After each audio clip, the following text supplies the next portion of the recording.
ओम शांति। 27 अक्टूबर 2022। बाबा के महावाक्य। मीठे बच्चे, तुम्हें इस पतित दुनिया से अपना बुद्धि योग निकाल बेहद का सन्यासी बनना है। सन्यासी माना पूरे पवित्र और पक्के योगी। प्रश्न: कौन सी अवस्था आते ही माया के तूफान समाप्त हो जाते हैं? उत्तर: जब मेरा पति, मेरा बच्चा, इस मेरे से बुद्धि योग टूट जाएगा। मेरा तो एक शिव बाबा, दूसरा ना कोई। यह बुद्धि में पक्का होगा। एक बाप से ही पूरा बुद्धि योग लगा होगा, तब माया के तूफान समाप्त हो जाएंगे। गीत: कौन आया मेरे मन के द्वारे। ओम शांति। भगवानुवाच: यह तो बच्चे समझ गए हैं कि आत्माओं का बाप उसे कहा जाता है परम पिता, परम आत्मा। बाप खुद समझाते हैं, मेरा कोई आकार में बड़ा रूप नहीं है।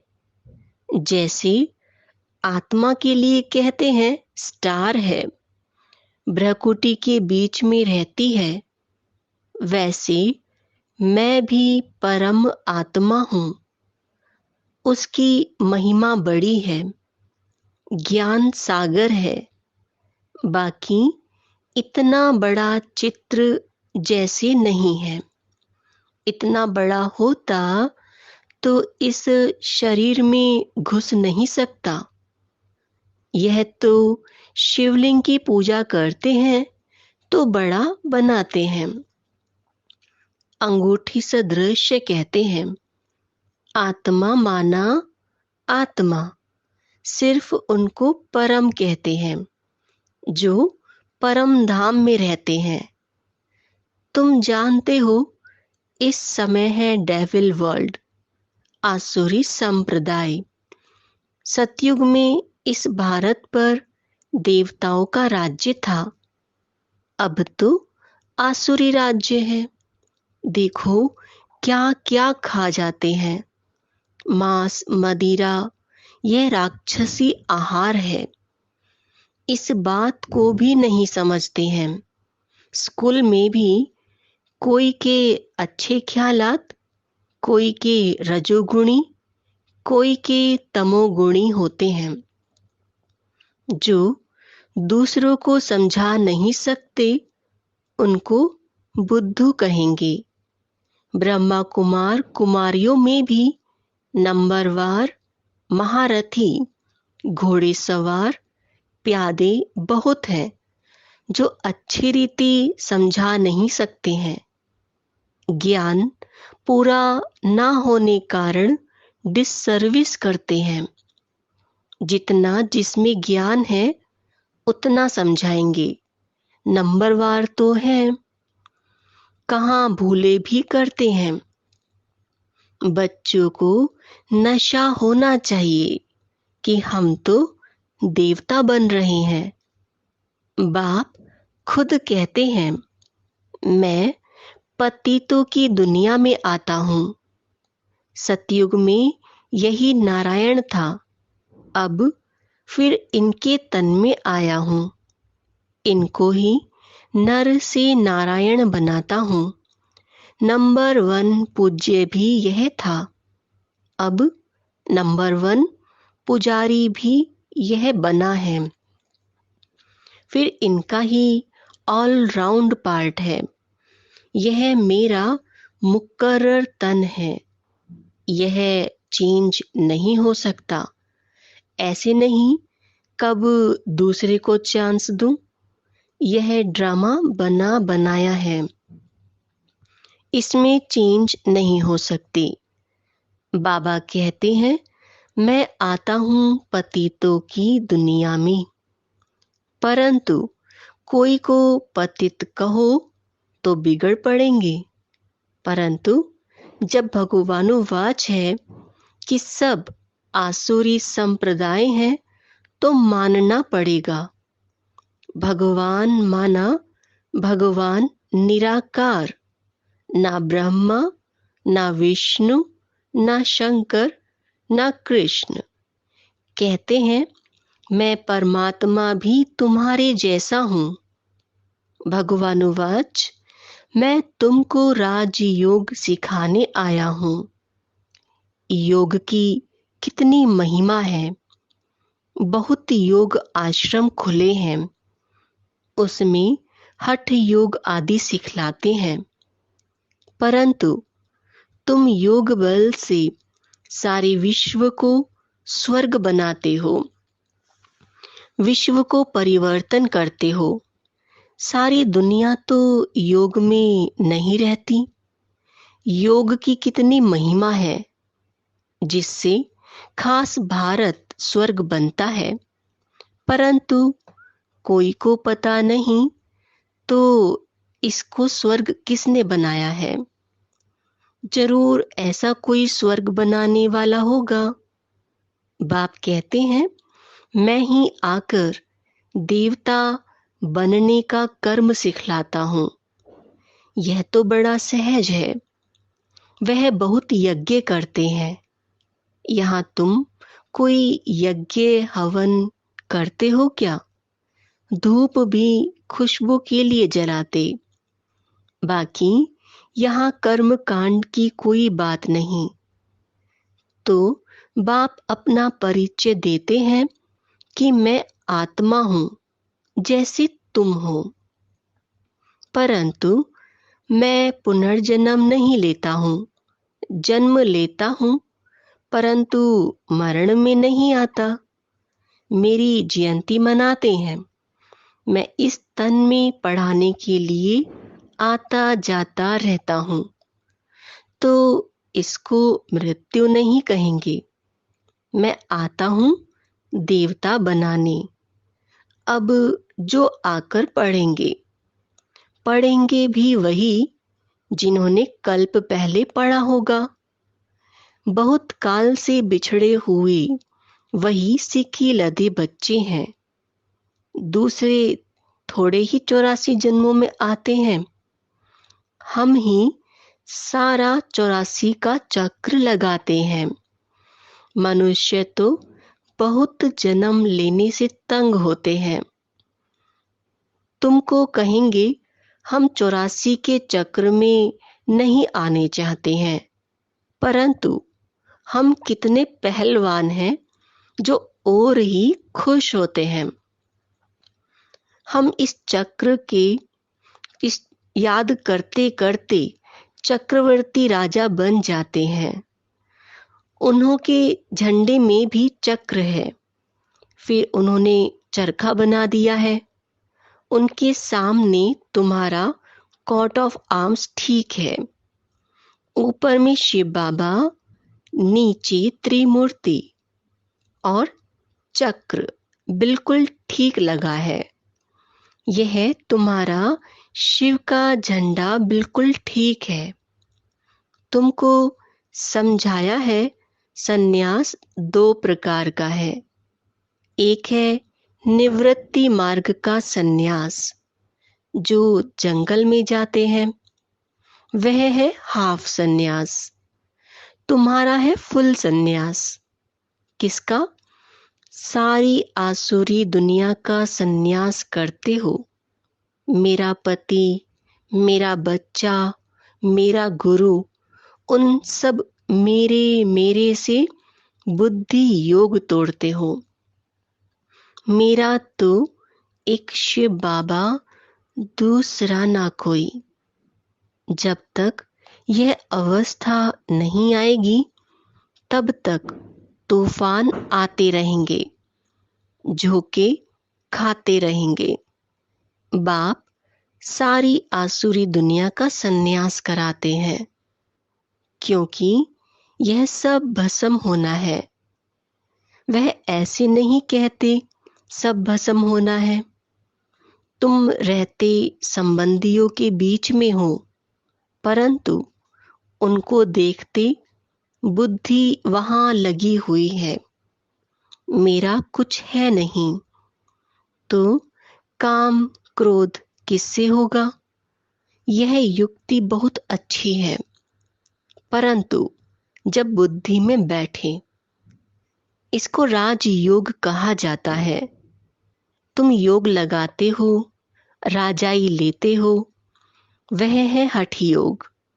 यह गुह्य पॉइंट्स हैं।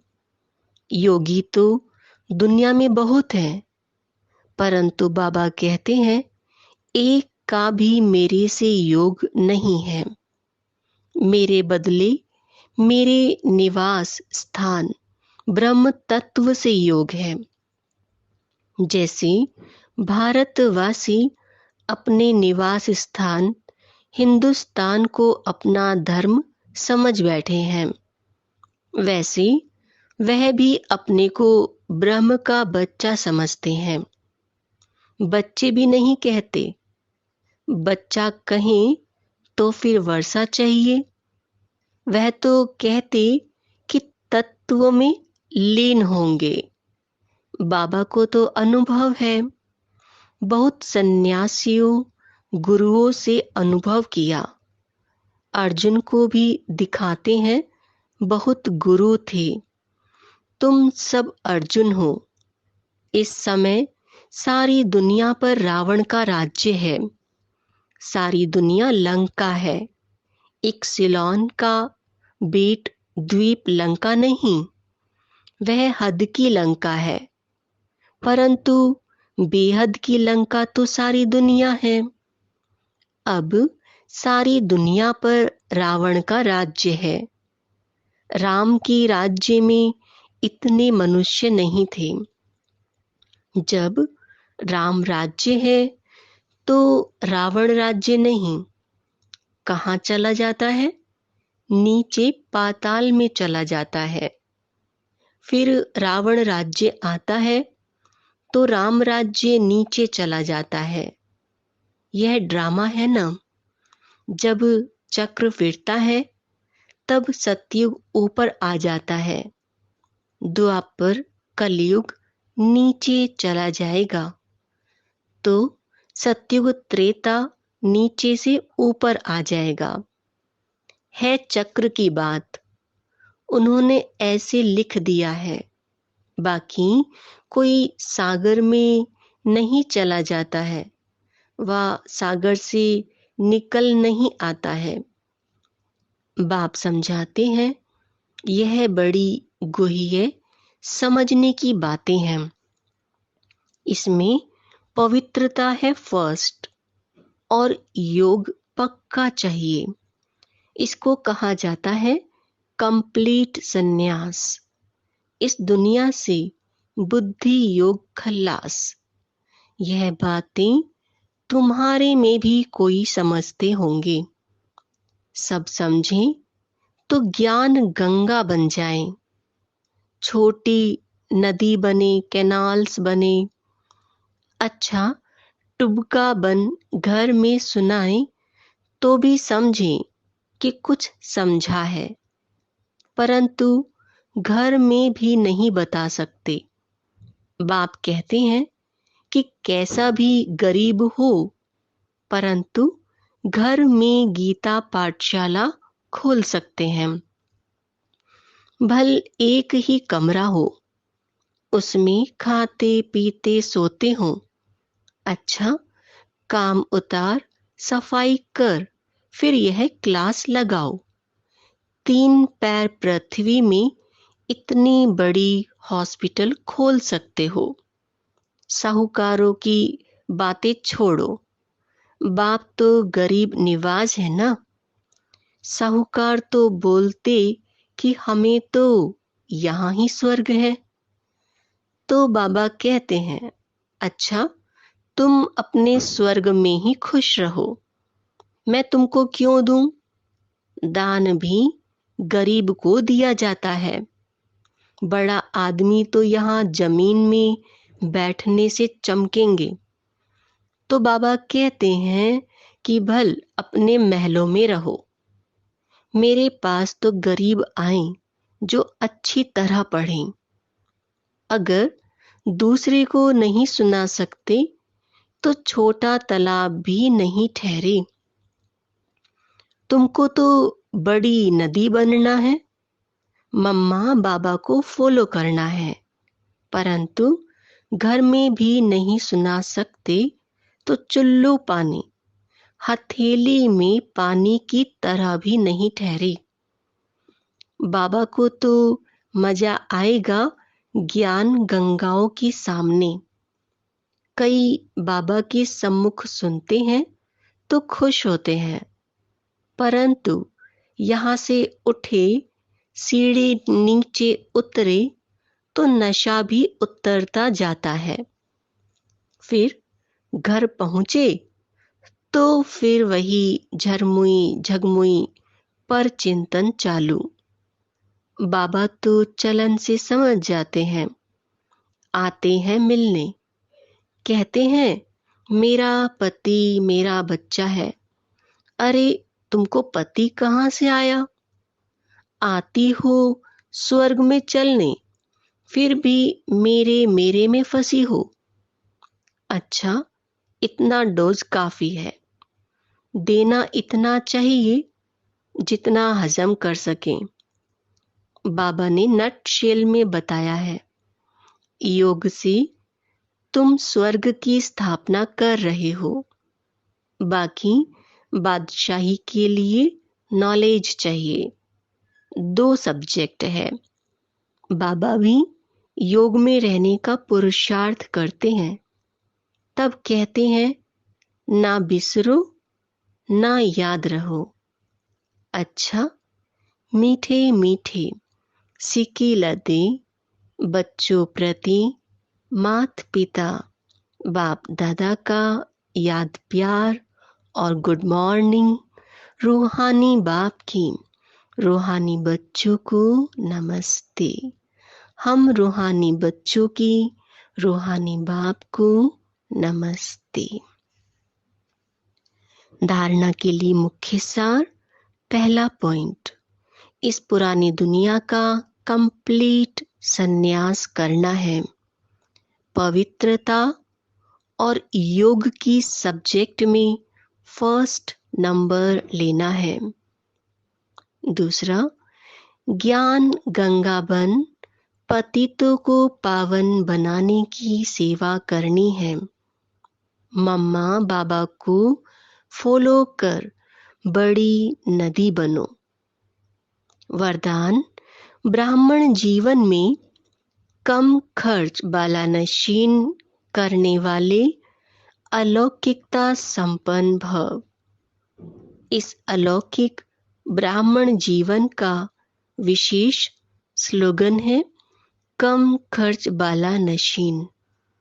खर्चा कम हो लेकिन प्राप्ति शानदार हो, अर्थात रिजल्ट अच्छे से अच्छी हो। अलौकिकता संपन्न जीवन तब कहेंगे जब बोल में कर्म में खर्च कम हो, कम समय में काम ज्यादा हो, कम बोल में स्पष्टीकरण ज्यादा हो, संकल्प कम हो लेकिन शक्तिशाली हो।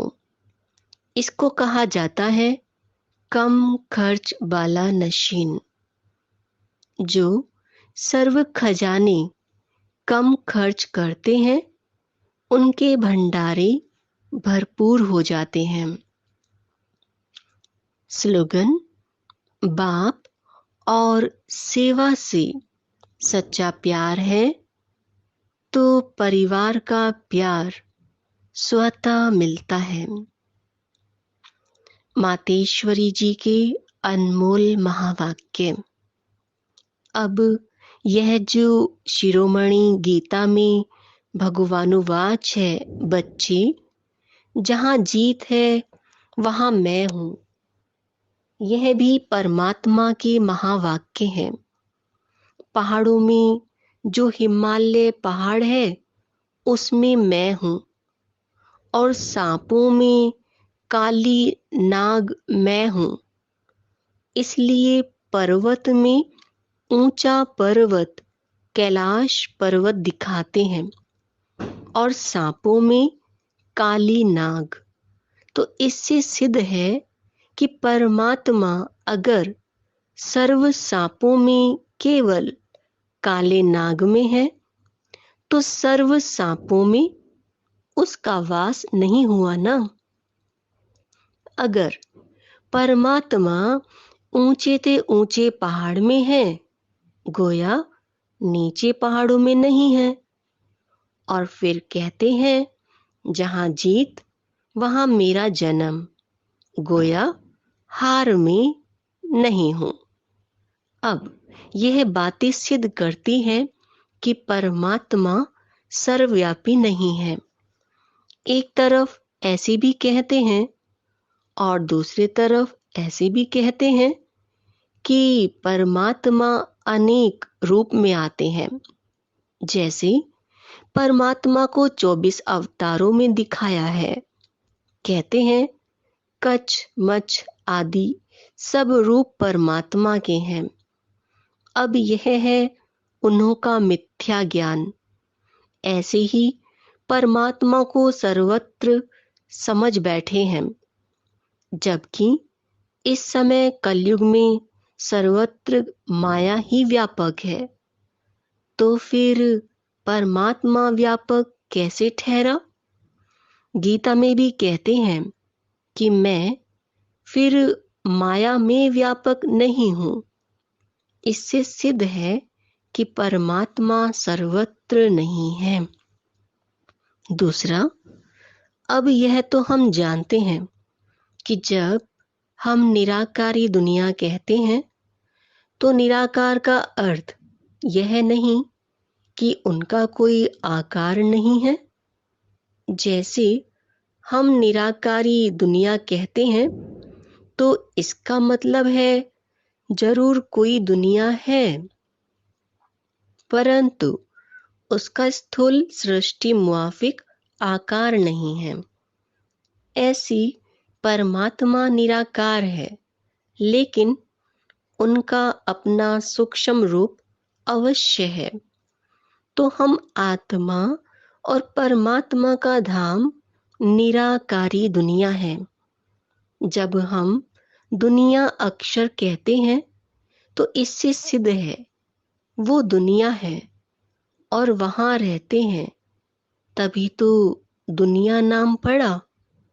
अब दुनियावी लोग तो समझते हैं परमात्मा का रूप भी अखंड ज्योति तत्व है। वो हुआ परमात्मा के रहने का ठिकाना, जिसको रिटायर्ड होम कहते हैं। तो हम परमात्मा के घर को परमात्मा नहीं कह सकते। अब दूसरी है आकारी दुनिया, जहां ब्रह्मा विष्णु शंकर देवताएं आकारी रूप में रहते हैं। और यह है साकारी दुनिया, जिनके दो भाग हैं। एक है निर्विकारी स्वर्ग की दुनिया, जहां आधा कल्प सर्वदा सुख है, पवित्रता और शांति है। दूसरी है विकारी कलयुगी दुख और अशांति की दुनिया। अब वो दो दुनियाएं क्यों कहते हैं? क्योंकि यह जो मनुष्य कहते हैं स्वर्ग और नर्क दोनों परमात्मा की रची हुई दुनिया है। इस पर परमात्मा के महावाक्य हैं, बच्चे मैंने कोई दुख की दुनिया नहीं रची, जो मैंने दुनिया रची है वो सुख की रची है। अब यह जो दुख और अशांति की दुनिया है वो मनुष्य आत्माएं अपने आप को और मुझ परमात्मा को भूलने के कारण यह हिसाब किताब भोग रहे हैं। बाकी ऐसे नहीं, जिस समय सुख और पुण्य की दुनिया है वहां कोई सृष्टि नहीं चलती। हाँ, अवश्य जब हम कहते हैं कि वहां देवताओं का निवास स्थान था तो वहां सब प्रवृत्ति चलती थी, परंतु इतना जरूर था, वहां विकारी पैदाइश नहीं थी, जिस कारण इतना कर्म बंधन नहीं था। उस दुनिया को कर्म बंधन रहित स्वर्ग की दुनिया कहते हैं। तो एक है निराकारी दुनिया, दूसरी है आकारी दुनिया, तीसरी है साकारी दुनिया। अच्छा, ओम शांति।